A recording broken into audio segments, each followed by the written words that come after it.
Hey there, everyone. It's Jeremiah. A quick note before the show to give a plug to our Patreon account. Patrons get access to exclusive bonus content like extra episodes and extended episodes. They get access to our Sticker of the Month Club, where we send out great stickers every single month. And they get access to our community Slack, where the community discusses the episodes and a lot more. If you'd like to support the podcast, if you enjoy the podcast, and you want to help us out, please consider signing up as a patron at patreon.com/neoliberalproject. That's patreon.com/neoliberalproject.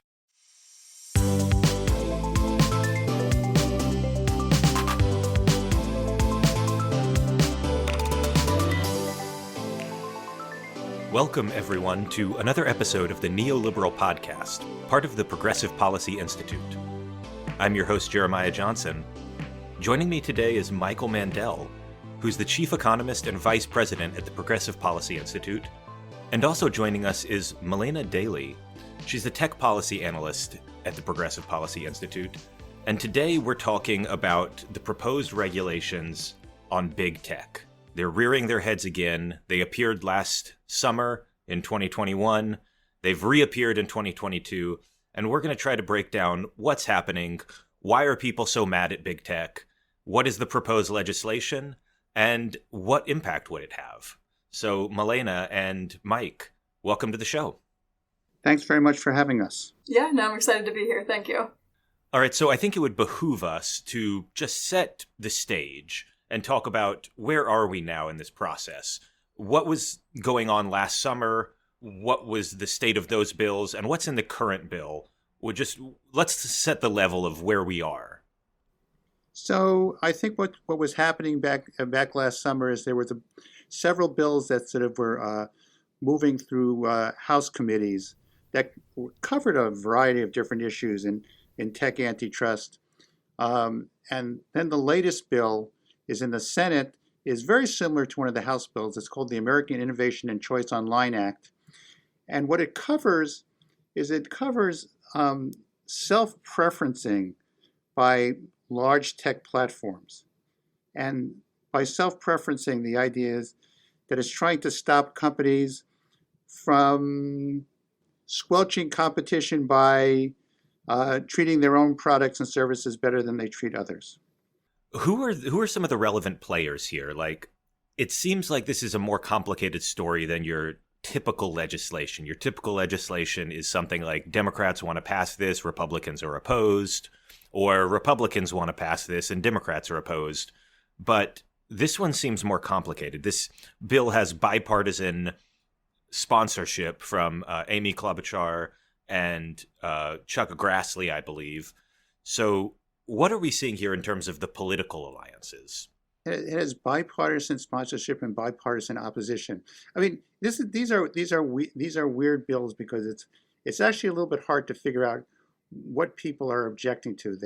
There's a sense of grievance here, okay, about the big tech companies who are, of course, some of those successful companies that the U.S. has both nationally and internationally. And what's happening here is that on the Democratic side, there are Democrats that think of these companies as a danger to competition. On the Republican side, they think of these companies as squelching conservative speech, and so it's a very odd combination of forces here, and it is actually tough to understand what exactly the harms are that these bills are designed to deal with. Because usually when you've got an antitrust bill, you have companies that are behaving in a way that hurts competition. And you can sort of look and see that they're raising prices. But these are companies in sectors of the economy where inflation is actually low and falling. So it's a little bit hard to understand what's going on here. Yeah, I would just add with that the bipartisan nature of it, I think, really does illustrate how a lot of these bills are just targeted at the general frustrations around technology, which coming from the left and coming from the right are coming from a little bit of a different place. My biggest problem with this bill is just what exactly the objective is in terms of that we're not just punishing these companies for being big and having influence, and rather actually getting to the root of the frustrations and the problem, which doesn't necessarily seem to be the case. Yeah, I echo that sense of it really is confusing to see like who's trying to do what here and for what reasons. Conservatives are pretty baldly just trying to, like, they're just mad that different social media companies are restricting conservative speech, they feel. You know, that Twitter kicked off the president and kicked off Marjorie Taylor Greene, and so we're going to punish tech in general. And I kind of get this sense that for liberals or for Democratic senators, a lot of it is similar, that they're kind of mad that they feel, you know, Facebook amplifies right-wing messaging.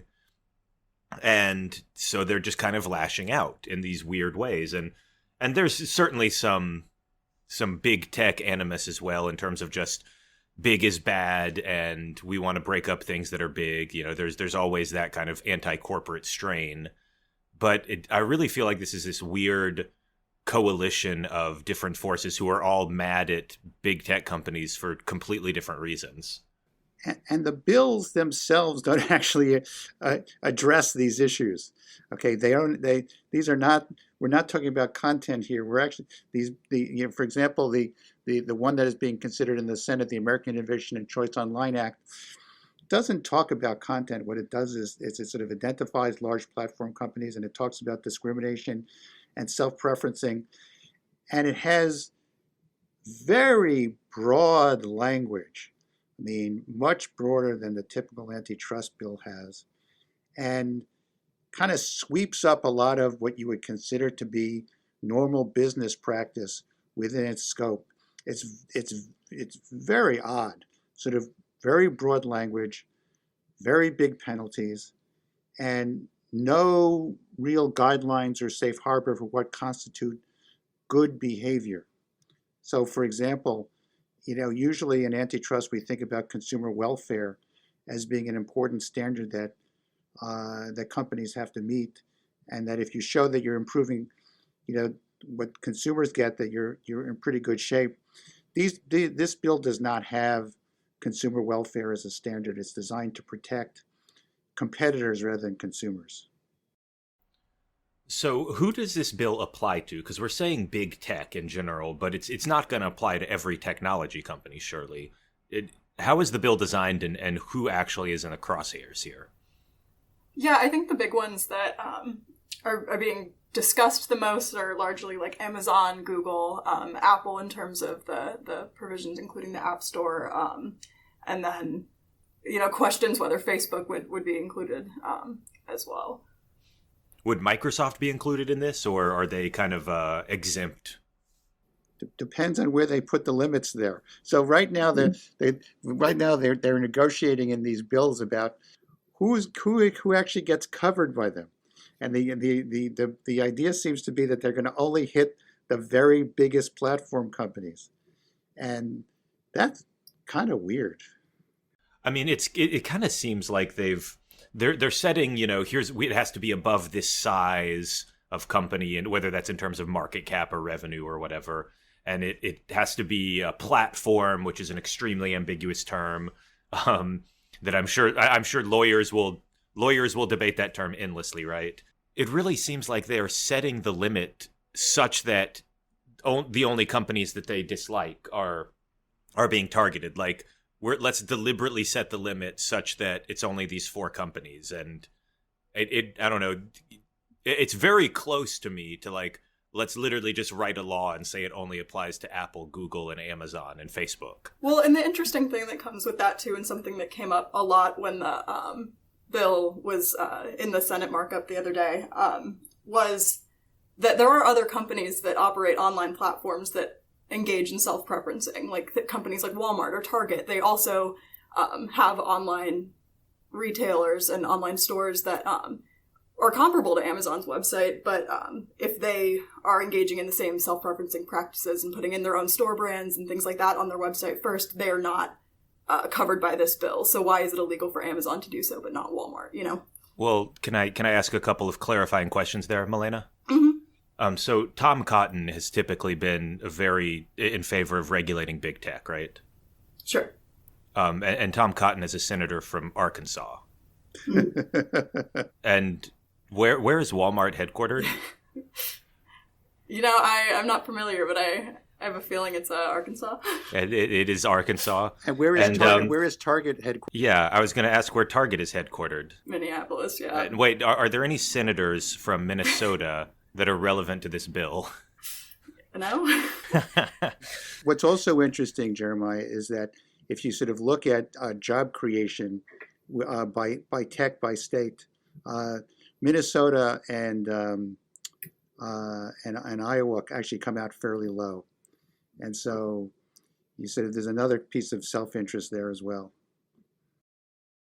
So yeah, there's this big open question of, is Microsoft going to get included, and whether or not Walmart and Target could be, because the entire thing here is self-preferencing, and on its face, it seems like a reasonable argument, just at first glance, to say, well, Amazon controls their own storefront, and therefore they shouldn't be able to, only show Amazon products, and they should be fair to the other retailers. But I think that point about Walmart and Target is a really valuable one, that, Walmart has house brands that they can put wherever they want on a shelf in their own store. They can position it wherever they'd like. They can, if they want to take all the most valuable real estate in the store and put it with Great Value, it is their grocery brand, they're allowed to do that. And, similarly, Costco has house brands, and Target has house brands, and Kohl's and all these retailers. Is there really any dividing line between between Amazon doing this and any of these other places? Well, the dividing line would simply be sort of size, okay? And but it goes Jeremiah, it goes even further than this, which is that self-preferencing applies not just to sort of house brands, but to logistics as well, which is that Amazon, for example, has Fulfilled by Amazon, where they allow businesses, retailers, third-party retailers, to use the Amazon logistics network to sort of do two-day delivery and to use Amazon's very efficient systems for a price. And the question is, well, is that self-preferencing if Amazon charges them a different price than it charges itself? And what price does Amazon charge itself? These are very complicated questions. And almost any business decision, can sort of look like self-preferencing when sort of looked in the right light. I guess that's its own question, is given the scales that we're talking about here, because we're talking about websites and companies that deal with millions of products. If you're talking about Amazon, or, if you're talking about Google search results, for instance, there's billions of web pages out there, and just the amount of searches that are out there is innumerably vast. And I wonder, how can you even ever escape the specter of kind of self-preferencing? Because no matter what you do, no matter what algorithm you implement, you're always going to have somebody at the top. There's one spot at the top of the search results. Something has to be at the top. And there's always going to be accusations of the algorithm's unfair to X or to Y or to Z. Is there any way, that people have proposed to kind of step around this thing where, this is the method that's actually fair as opposed to what's currently happening? This is what's weird about these bills, because they don't offer any guidelines on this. They have this very broad language. They have very large penalties. They have injunctions that can go into effect very fast. And so what happens is, you could imagine a situation where a bill like this would go into effect, and all of a sudden there would be hundreds or thousands of lawsuits, contradictory lawsuits, accusing the companies of this and of that, with no clear standard about what's right and what's wrong. Not because companies are doing anything illegal, but because we don't actually have clarity about what's right and what's wrong. And it almost will come down to a situation where these companies will have to ask for approval on almost anything that they do. pre-approval from the FTC. Yeah, and I would just add that a lot of these questions about like who's going to be at the top of search results, who's going to be at the top of an Amazon search, it's posed an interesting question about like what level of this is a service of the platform, right? Like, so you're going to Google, you're looking up a restaurant, and the first thing that comes up is Google Maps to show you where it is. And for a lot of people, that's going to be a service of the Google search, but it would be illegal under this bill because it is considered self-preferencing. And then that brings up the conversation of if you're searching things on Amazon and they are showing you results by ratings, but Amazon products are at the top because they're the highest rated, is that self-preferencing? Is that going to be taken away? But that's something that people use as a service of the, or as a function of the service rather than just being anti-competitive to other businesses, you know? I think this gets into the question, to me, the underlying question of what even is a platform. Because the two things we've mentioned thus far are Google search results. It's easy to think about, don't self-reference in a search, query, or selling something. Somebody types in on Amazon they want to buy chairs, and the Amazon chair is top or something. But platform could be really much larger than that. So, I think about like, is a laptop a platform for different operating systems? Is it self-preferencing that an Apple MacBook comes preloaded with iOS or with the Apple operating system, or whatever the case may be? Like, is there anything?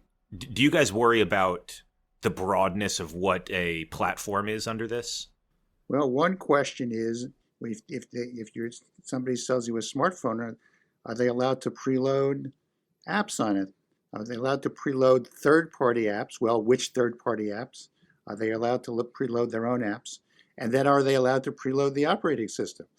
What you end up with is this real unclarity, because we don't really understand what the acts are, what the real harm is here. Remember, usually when you've got a harm under antitrust, you've got a consumer harm, either in prices or in innovation. These companies are the most innovative companies. These companies are also, they're offering, Amazon, for example, has prospered by offering 2-day delivery for a very low price to people, right? And so what's happened is that consumers have been benefiting. And you're left asking the question, why precisely are we doing this? What are we actually trying to achieve? This is something that I think Alex Stapp and I covered in a podcast on this last year. But, I worry about how I think it's underrated and people don't appreciate how much of the modern technology world that we live in is just platforms on top of platforms on top of platforms. Like, it's platforms all the way down. You can talk about how a laptop is a platform for an operating system, right? Or a laptop is a platform for different technical components, for graphics drivers and computer chips and hardware components, right? And, the operating system itself is a platform for different programs to run on, for internet browsers. So, if Google sells a Chromebook, are they not allowed to preload Google Chrome on it? If Microsoft sells something, can they not load Internet Edge on it or whatever? And the internet browser is a platform for stuff like Java and Flash and .NET to run code on. And, you can go to a website on your browser that's iTunes, and iTunes is a platform. And like, it's literally just, we're 4, 5, 6 levels deep now in terms of platforming. And is like every one of those supposed to be a different company, basically? Is that the point of the legislation? Because that seems insane, I guess. Well, you're talking about efficiency now. So you're talking about, what's happened is that the bigger the platform is, the more you got economies of scale. And let me just talk about the Amazon logistics platform for a second, which is that they've got this enormous economies of scale that's enabled them to create hundreds of thousands of jobs in the country at good wages, and provide consumers with good good at-home delivery that they didn't have before. And it's a function, and actually provide all these third-party retailers with the ability to sort of do 2-day delivery, very, these complicated logistics at a touch of a button. And the question is, how do we feel about economies of scale, right? And you almost have this feeling that a lot of these people who want this anti-tech action, okay, believe that economies of scale are bad. And that's just a problem. The flip side of you talking about platforms, Jeremiah, is that the world works with economies of scale, the ability to sort of do things efficiently by doing them over a wide base. And to sort of say you can't do that is going to be bad for the economy, bad for consumers, and bad for workers. Yeah, and I think you make a great point about everything essentially serving as a platform for something else. But I think the idea of this bill is just to have choice within that, which I think the online platforms that are being targeted by this bill provide in a way that isn't acknowledged by this legislation as well, as we're talking about with efficiency and economies of scale. Like, retailers utilize the services that are offered by Amazon to be able to have distribution to a wider network at a lower cost and things like that. So it does make things more efficient and does provide a level of choice without having to have every service on every platform and every software that is involved in all of the technology that we use every day coming from a different company. So I'm mostly, I'm hearing some resistance to this bill from you guys, and I'm, putting my cards on the table. I'm on the same page for the most part. I don't think this bill is a very good idea. But as the host, let me play devil's advocate for a bit. One of the things I hear is that this is just similar to what's going on in Europe, that, Europe has legislation like this, and I'm not familiar with Europe's legislation. But I guess I'll ask a question. What's going on in Europe, and how does that environment impact, big tech players? And is it really that bad for them over there? Because I feel like that would be one of the potential rebuttals, is like, well, other places have legislation like this. So in Europe, they are targeting the large U.S. tech companies as well through a variety of different bills. They would take umbrage at the word targeting, but in effect, that Well, Mike, don't forget about all those European tech giants, like. Well, that's the thing. Okay, is that there are incomparable companies there. So what's happened is that tech companies, Europeans actually use a lot of the same services provided by the U.S. tech giants, cloud computing and so forth, and those are gradually being sort of regulated by bills that look like they are limited to those companies as well. Perhaps not as completely, but the same way. But that leaves aside the impact for the difference between this and the what's going on in the U.S. and what's going on in Europe. What's going on in Europe is that they very much care about creating a European tech industry, whereas we have a U.S. tech industry that is actually creating a lot of well-paying jobs and benefiting consumers. And just from the point of pragmatism, I can understand the rationale of wanting to increase the degree of regulation on tech companies. I don't think anybody would disagree with that. I think because they've been growing, and just like the auto companies were gradually more regulated over time, and manufacturers were more regulated over time, you would expect an increase in regulation of the tech sector as it got larger. But you want to do it in a way that preserves innovation, that preserves jobs, and that preserves the benefits for consumers, and that actually preserves these companies' investment in R&D, which is something that the U.S. needs for technological competitiveness. And where we are at this point is the Democrats, I think, let's leave aside the Republicans, the Democrats have kind of forgotten that these are also companies make very popular products. And they charge low prices, and they charge falling prices. And the Democrats should actually be running on a platform that, look, we've got this successful tech companies. Okay, that are producing jobs, good paying jobs, that are producing low prices for consumers. Isn't this great? Rather than actually attacking products that consumers like for non-obvious reasons.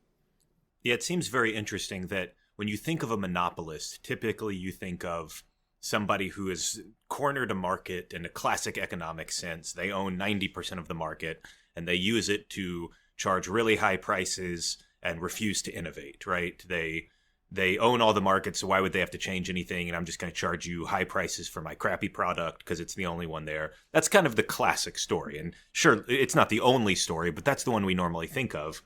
But when you think of, like, for instance, most of Google's products are totally free. Google doesn't charge you any money for YouTube or Google Search or whatever the case may be. Google Maps, Chrome, Android, it's all basically just free at the end of the consumer.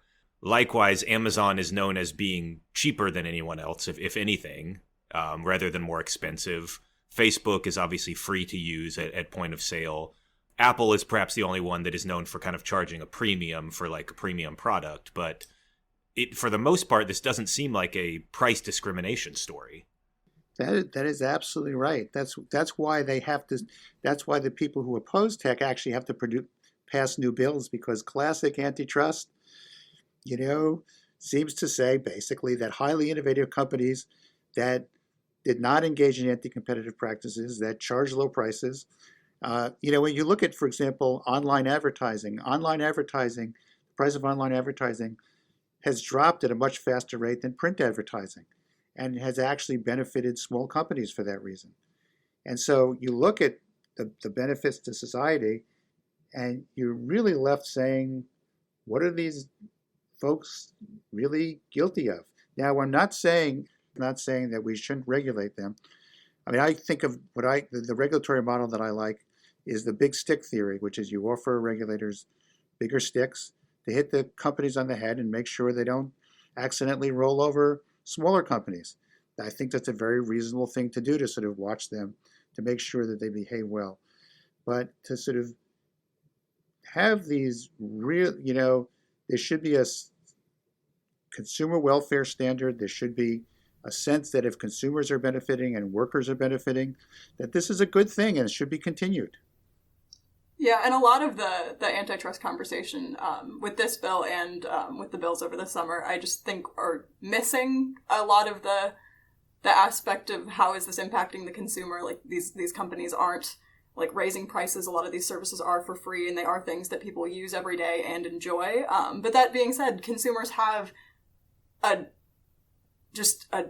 decent amount of valid concerns about how tech companies operate and how companies are using their data, and issues about privacy and things like this. And so there's plenty of opportunity to look at tech in a critical lens and regulate in a way that is going to address interests that consumers have, without necessarily saying that it's just an antitrust issue because the companies are big, or that it's an issue that we need to be looking at like products when there's not necessarily an impact to consumer welfare that we're seeing right now, at least. So let me put on the devil's advocate hat again. And one of the things that I hear is like, look, these giant tech companies, they're some of the most powerful companies in the world. They're honestly as powerful as like small nation states in their own right. These are gigantic, enormous players. They need to have less power than they do now. And ultimately, like, they're going to be fine. Like, nobody, Google's going to be fine. They're a multi-trillion-dollar company. Apple will be fine. Amazon will be fine. Like, we're all people who are worried are like freaking out for no reason. Even if we pass this legislation, these are still going to be the biggest companies in the world. How would you respond to something like that? Historically, when you aim the regulatory cannon at companies, they become more compliance oriented. They become less innovation oriented. And they focus more on sort of avoiding being punished than they do on creating new products and services and new jobs. And so if you want to neuter the companies that have actually been the biggest job producers in the economy, the biggest forces holding inflation down. I mean, if you sort of look at the current inflationary surge and you ask yourself how much is actually coming out of the tech sector, the answer is precisely zero. There is none of the inflation is coming out of the tech sector at all. It's coming out of the places like old economy sectors like oil and food, okay, and construction. None of it is coming out of the tech sector. And so you sort of ask yourself the question, why should we, as a matter of policy, take these highly innovative, highly productive, job-producing, consumer-helping companies and turn them into something else, just because we're sort of scared about this abstractive power? You know, they are basically, relative to the size of the economy, they're basically about the same size as the big industrial companies used to be. They're not out of scale. They're large. They're large for sure. They need to be watched. They need to be regulated, and for a lot of the reasons that Malena said. But, you know, why give up all these benefits, these low-cost, job-producing benefits, for something that's kind of abstract? Especially without a tangible purpose for what the legislation is going to accomplish, right? So if we're just saying, okay, we're going to focus on self-preferencing as a way to kind of scale back the power of these companies in terms of how they're competing on online platforms, there has to be a tangible benefit, right? So we have to be able to say, okay, these retailers are going to be able to still utilize these services in a way that's going to help them be more competitive, like the retailers that are using Amazon or Google platforms or things like that. And right now, there just isn't evidence that there are going to be those tangible benefits. I think the economic story here is real muddled, that the proponents are trying to give for this. And frankly, I think the politics of this are muddled too. Like, you know, does Amy Klobuchar really want to be known as the senator who killed Amazon Basics and who killed Google Maps? Like, is that what she wants running for re-election? Is the I killed Google Maps kind of scalp that she collected? You know, I killed the flashlight app on your iPhone because you're no longer allowed to pre-install that. You have to download some sketchy third-party flashlight app that's probably collecting all your data. You know, I guess I don't get that. But, you know, I'll toss this question at you, Malena, because, again, people are going to say, well, you guys are never going to be in favor of regulating big tech, no matter what you're actually saying. You know, oh, you're in favor of tech, you know, regulation in the abstract, but you're always going to oppose it. So if somebody was kind of saying that, you know, you're just never going to be in favor of this, how would you respond? Is there a specific bills or specific ideas that you think are important in terms of regulating big companies like this?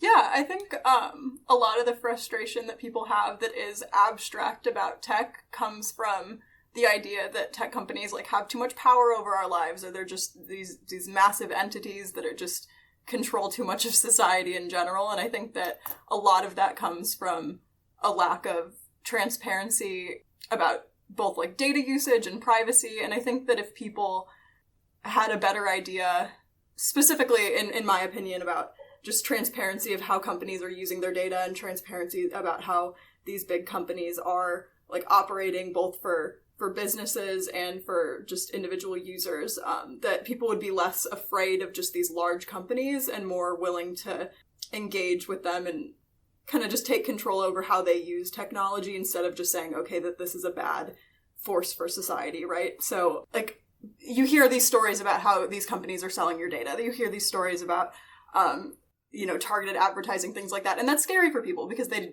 are saying, okay, these large companies have an influence over my life, and I don't necessarily know how that's being used or how that's being operated. So I think just taking control over your own data and having like effective privacy legislation where you say like, okay, this is the company's limits. They're not actually in every aspect of my life as like they might seem to be. I think that would make the concept of a big company a lot less scary for people. And I would love to see that in a regulatory sense. Well, you know, the data is really interesting because people now have options to sort of control their own data that they're not using. For example, you know, if you use Google Chrome, you can use the incognito mode instead very easily with one click, and it doesn't mask your data completely, but it does a pretty good job. And do people use it? Well, I know that, and I'm very aware of the option. I don't use it, and I know very few people who do. Or that you could use a a web browser that collects less data. And the data thing is one of those things where what people say is very different than what they actually do. Mm-hmm. And the question here is, how do we give more transparency in data usage while actually making sure that we are providing the products and services that people want? When I look around and when I ask what people really care about, they want to see their wages rise. They want to see their real wages rise. They want to see their lives improve. And to the degree to which, for example, wages in the warehousing industry, where e-commerce fulfillment, most e-commerce fulfillment centers are counted, for production and non-supervisory workers has gone up almost 20% over the last year. Now that's real gains that go into people's pockets. And I think we run the risk of confusing the economic with the non-economic. I mean, I honestly think that when you go to some of these swing states that have had a lot of creation of new tech jobs and new e-commerce jobs, that's actually a more potent argument than sort of this ambiguous argument about data. And a lot of people would disagree with me, but as an economist, I'm sort of very struck by the fact that how the tech companies have been reversing the stagnation of real wages that have happened over the last 20 years. And I really would rather not see that stopped. Yeah, and I absolutely agree that tech companies do a lot for our economy in general and are providing those jobs. But from a user standpoint, I do think that regulating more in terms of privacy and data usage is going to kind of quell some of the need for antitrust enforcement, which would in turn kind of prevent those negative impacts on the economy, because it's right now there's just so much animosity and cynicism towards technology companies that I think if people felt a little bit more in power over how they engage with those companies, that they would be less likely to say, okay, these companies are too powerful, we need to break them up, if they were seeing just the human impact of it in their everyday lives. Yeah, when I talk to people, and both in kind of politically connected people and people who are not as politically connected, just everyday people who don't obsess about politics the way that we do on, within the DC bubble. When I talk to people, privacy and data come up 10 times as much as something like self-preferencing or platform concerns. Virtually nobody is out there trying to make noise about Apple's App Store or the Google Play Store or whatever the case may be.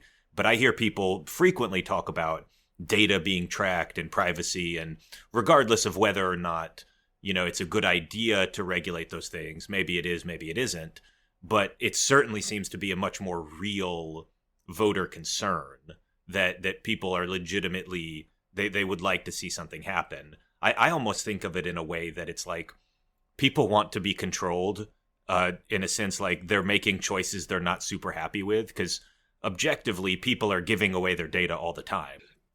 They're always clicking the box that says, yes, I'm okay with you tracking me. Yes, I'm okay with this. They're refusing to do the options like Mike talked about, they could be using incognito mode. They could be using DuckDuckGo instead of Google, but almost nobody does. To me, it almost seems like they're doing this, but they almost want somebody to stop them. Like you have a spouse who stops you from eating too much ice cream and kind of slaps you on the hand and says, "Stop eating the ice cream. It's not good for you." And you're like, "Okay, I don't know." Because right now those options aren't convenient, right? So you can check the box and say, "Okay, don't track me," but suddenly you're not able to use this service that is useful or popular, and it's easier to just check the box and think, I'm not going to think about it. But then it comes back to, you hear all the time, people say, my phone's listening to me. I got a targeted advertisement for something that I was just talking about, or things like that. And it's like, is that true? Are these things that are really happening? If people knew the answers to those questions, I think that they would be a little less freaked out by, the concept of something as something that sounds benign to me, like targeted advertising, which, I would rather see ads that are relevant to me, but at the same time, it's how are they getting the information that's of what is relevant to me is the scary part for a lot of people. what was before we had targeted advertising, we had lots of advertising. It was untargeted, and it was expensive for companies, and it was expensive for small businesses. And all of these choices have trade-offs. And one of the things that sort of strikes me is that if you sort of ask people, well, would you prefer that government have your data or business have your data, you might get a very different answer. I think when you talk about trust in this economy, there's a lot of distrust in a lot of different places towards a lot of different institutions. And in many ways, the tech companies are more trusted than some other sectors of the economy.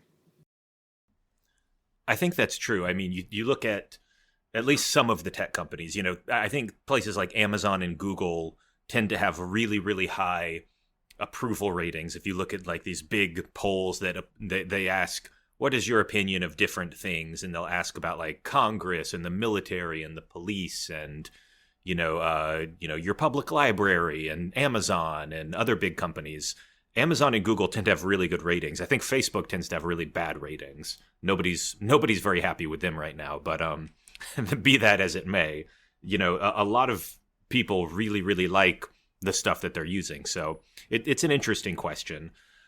One of the things that I like to toss out to people in this conversation is whether or not tech is the right target here.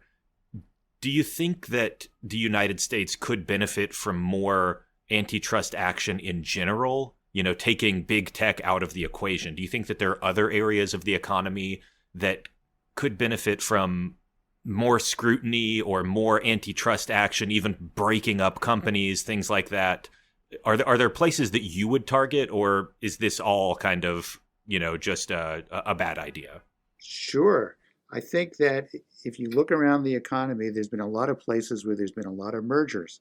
There's been a lot of mergers in the food processing industry. And lo and behold, we've had a lot of inflation in food. There's been a lot of mergers, a lot of concentration in the wake of the financial crisis in the banking industry, which of course is a heavily regulated industry. And you go and you sort of look around the economy and you see plenty of places where productivity has been low, price increases have been high, and where there's not a lot of investment, which are the classic signs of market power. Whereas in the tech industry, you've had a lot of productivity growth, low price growth, and a lot of investment, which is not the classic signs of market power. And so, you can align yourself and sort of say, yeah, there's reasons to be concerned, and you can go around the economy and see a lot of places where it's good to sort of take a look. And the places where you want to start is the places where the industries where prices have actually gone up in this period, not the places where they haven't gone up. Right, and I would say that in general, antitrust enforcement, when done right, makes a lot of sense and is very helpful for places that are, or in industries that are legitimately harming consumer welfare in a defined market, right? But the struggle with a lot of these tech companies is what that defined market is going to be. Because, like, for example, I like to talk about, like, Amazon is a really big company, and they're in a lot of different industries, but where is the monopoly that you're talking about, and where is the harm to consumer welfare, right? Yeah, I kind of like to say that Amazon is a computer server company, right, that moonlights as a retailer. Yeah, but people want to argue that like the Amazon like e-commerce platform is going to be like a monopoly in that kind of space. But even then, it's, if I was going to buy something on Amazon and they increase the price tenfold, I'm just going to go to Target's website and buy it. Or I'm just going to go, if it's something more niche, like go to Etsy or an eBay. Well, hey, maybe that's what Amy Klobuchar is actually going for. She wants to direct you to Target. It's entirely possible. But that's what I kind of struggle with is like what market are we looking at even? Like that if there's not harm to consumers, like what's the monopoly? Well, that's the interesting thing about these bills, especially the Klobuchar bill, is it doesn't have a consumer welfare standard in it. And when you take out the consumer welfare, what you end up with is a competitive welfare standard. In particular, which is you're actually protecting competitors. And that's okay if companies are really monopolies, but if they're what they are is they're very innovative and they're winning by being better, you are actually targeting innovation. And that cannot be a good thing for the US economy. It can't be a good thing for consumers, it can't be a good thing for workers, and it can't be a good thing for our international competitiveness. All right, so we're coming up on time here. So I'm going to ask our kind of traditional final question. And that is, where should people go to read more or to learn more about this if they want to learn more, if they're interested in the subject? So I'll throw this to both of you guys, Michael and Malena. What would you recommend as background reading or kind of further research or whatever? This could be people to follow on Twitter. It could be white papers. It could be a book. Anything that you would recommend to people in this area? Well, and we can sort of point to our own work at this point. We've done a lot of work recently on the impact of these bills on consumers, on workers, on inflation, on Malena's done a lot of work on the impact on the younger generation. You want to talk about that? Yeah, I can. I just, as someone who's a little bit younger, I'm just out of college. The perspective of someone who has very much grown up with tech and a lot of these tech services. Like, I have never driven somewhere without Google Maps. I have never done a group project in school without Google Docs, those kind of things. Amazon 2-day shipping is the norm. And so for a lot of these things, it just feels very regressive that we're trying to push back on those things. So that's something that I've just been looking at a lot recently, and I think in general PPI is doing some good work on that I would recommend reading. So. All right. Well, we will see where these bills go, if anywhere. It'll be interesting to see if the bipartisan opposition or the bipartisan backing of this, is able to make progress. But Michael and Malena, thank you so much for joining the show today. Yeah, thank you so much. Thanks very much.